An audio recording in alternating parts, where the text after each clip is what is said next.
बोले भोलेनाथ जी के पास एक आदमी आया, तपस्या करी। भोलेनाथ जी ने बोला बेटा तब किया तूने, बोल क्या चाहिए वरदान में। तो मन में तो इसने बहुत सारे भाव सजा रखे थे कि ये भी मांग लेंगे, वो भी मांग लेंगे, रुपया मांगेंगे, बंगला मांगेंगे, गाड़ी मांगेंगे, बैंक बैलेंस मांगेंगे। पर भोलेनाथ जी ने भी गुगली खेल दी। महादेव बोले कि बेटा जो भी तू मांगेगा हम तुझे दे तो देंगे, पर अकेला तुझे नहीं मिलेगा मांगने पर, जो तू मांगेगा तेरे दुश्मन का उसका डबल हो जाएगा। अब मांग तुझे क्या चाहिए। अब तो महाराज उसके तो होश उड़ गए। क्यों?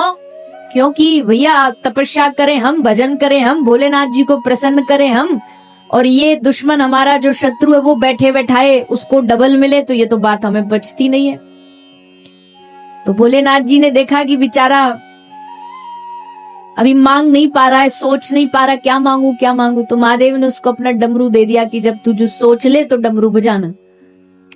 तो लेके डमरू आ गया। अब रात भर सोचता रहा, नींद उड़ गई, क्या मांगू क्या मांगू। एक बंगला मांगता हूं तो इसको बैठे बैठाए को 2 मिल जाएंगे, एक बेटा मांगता हूं इसको 2 मिल जाएंगे, क्या फायदा फिर ऐसी मांग का। तो एक दिन डमरू बजाया, भोलेनाथ जी आए, बोले बेटा सोच लिया। बोले हाँ महादेव सोच लिया। पक्का फुल वाला, फुल एंड फाइनल सोच लिया। बोले हाँ महादेव सोच लिया। बता तुझे क्या चाहिए। हाथ जोड़ के बोला महादेव एक कृपा कर दो। क्या? बोले हमारी एक टांग तोड़ दो। महादेव अब इसको देखे ऊपर से नीचे तक। बोला सच्ची? बोला हाँ सच्ची। क्यों? बोले हमारी एक टांग टूटेगी, इसके बैठे बैठाएगी 2 टूटेंगी। तब पता चलेगा टांग टूटने का दर्द क्या होता है। तो इसकी बैठे बिठाई की 2 टूटेंगी, इसलिए ये वरदान दे दो। महादेव ने हाथ जोड़ लिए। महादेव बोले कलयुग के भक्त मर जाएंगे पर दूसरे को लेके मरेंगे। ये ईर्ष्या भाव होता है, ये द्वेष भाव होता है। तो भैया भगवत प्राप्ति का लक्षण यही है कि जब ईर्ष्या द्वेष से हृदय मुक्त हो जाए तब समझना हृदय में भगवान बैठे, और जब हृदय ईर्ष्या द्वेष से भरा हो तब समझना हृदय में कलयुग बैठा, माया बैठी। पर ठाकुर जी जहां आते हैं, भगवान जहां आते हैं वहां उसको हटा देते हैं और गुणों को हृदय में वास देते हैं, हृदय में परम शांति का वास देते हैं, आनंद का वास देते हैं। इसलिए कन्हैया आए ब्रज में तो ब्रज के लोगों ने गाया नंद के आनंद भयो जय कन्हैया लाल की।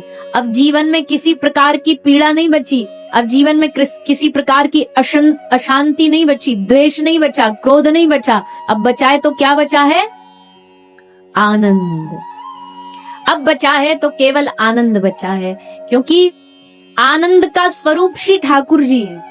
उनके आने से ही जीवन में आनंद आता। बाकी किसी चीज से सोचो ना जीवन में आनंद मिल जाएगा तो ये दुनिया का सबसे बड़ा धोखा है, सबसे बड़ा धोखा है।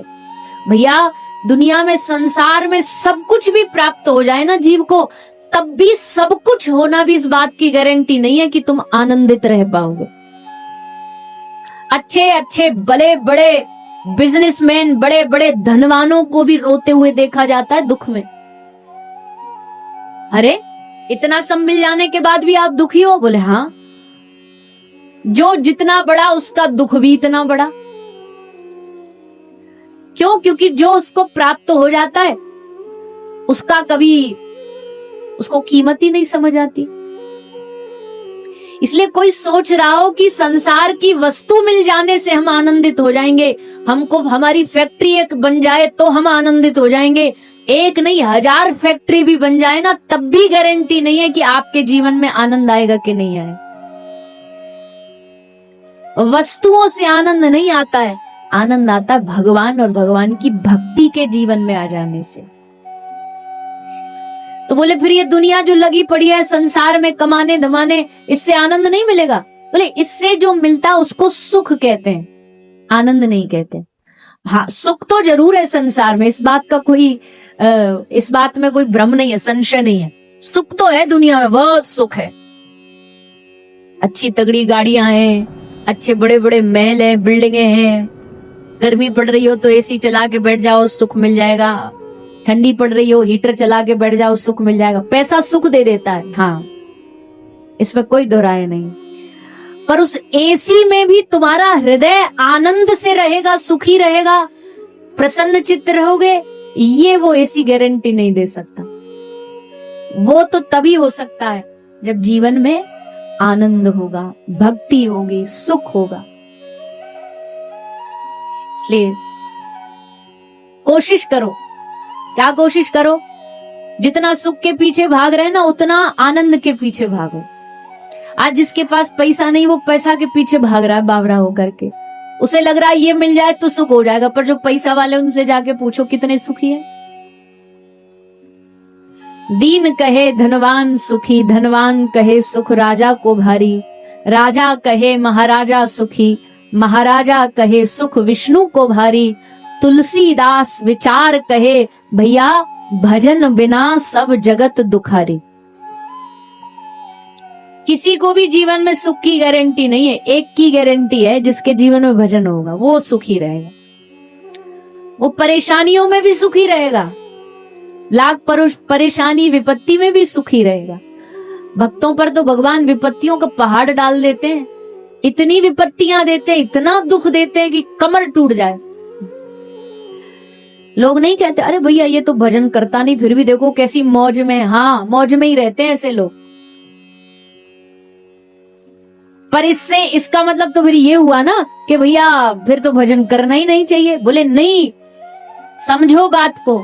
जो भजन नहीं करते ना, उनको दुख तोड़ देता है, उनको दुख मार देगा, परेशान हो जाएंगे, घबरा जाएंगे, आत्महत्या कर लेंगे, जहर खा लेंगे, लटक जाएंगे। क्यों? क्योंकि दुख सहने की शक्ति नहीं है। पर जिनके जीवन में भक्ति होगी, दुख का लेवल हाई होगा, पर दुख को सहने का भी भगवान जो उसको ताकत देंगे ना, वो एकदम हाई वाली देंगे।